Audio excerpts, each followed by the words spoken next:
प्रहरीको विशेष सुराकी अपरेसन पनि विशेष र पक्राउ परेका व्यक्ति समेत विशेष। भोटेकोशी गाउँपालिका 1 का कुसाङ लामा गए राति 25 करोड रुपैयाँ सहित ट्रकमा समातिए। अब प्रश्न उठ्छ, त्यो 25 करोड किन र कसका लागि? प्रहरीले मंगलबार गरेको पत्रकार सम्मेलनमा विशेष सुराकीको आधारमा अपरेसन सफल भएको घोषणा गर्यो। तर त्यो पैसा कहाँबाट आयो, कहाँ जाँदै थियो र किन जाँदै थियो भन्ने प्रश्न भने प्रहरीले अनुसन्धान जारी छ भन्ने पुरानै रेडिमेड जवाफ दिएर उम्कियो। कालो धनको सेतो यात्रा। अहिले देशमा ठूलो बहस चलिरहेको छ।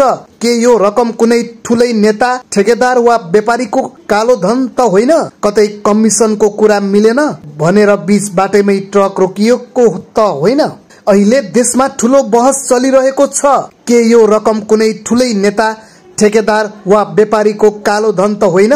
कतै कमिसनको कुरा मिलेन भनेर बीच बाटोमै ट्रक रोकिएको त होइन? किनकि नेपालमा ठूला ठूला रकमहरू विशेष प्रयोजनका लागि असार पसार हुँदा अकस्मात सुराकी पुगिहाल्छ।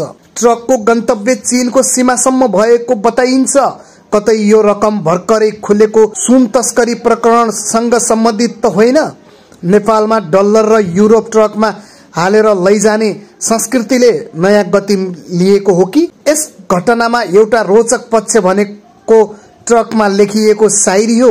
ट्रकमा 25 करोडको सपना बोकेर कोही हिँड्दै थिए, तर सपनामा प्रहरीको विशेष सुराकी देखिएपछि बिउझाउनु पर्यो। अब हेर्न बाँकी के छ? यो 25 करोडको गन्तव्य कहाँसम्म पुग्छ?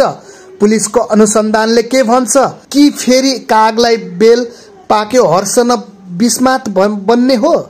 नेपालमा ट्रकमा सामान मात्रै होइन, कहिलेकाहीँ देशकै भविष्य बोकेर हिँडेको जस्तो लाग्छ।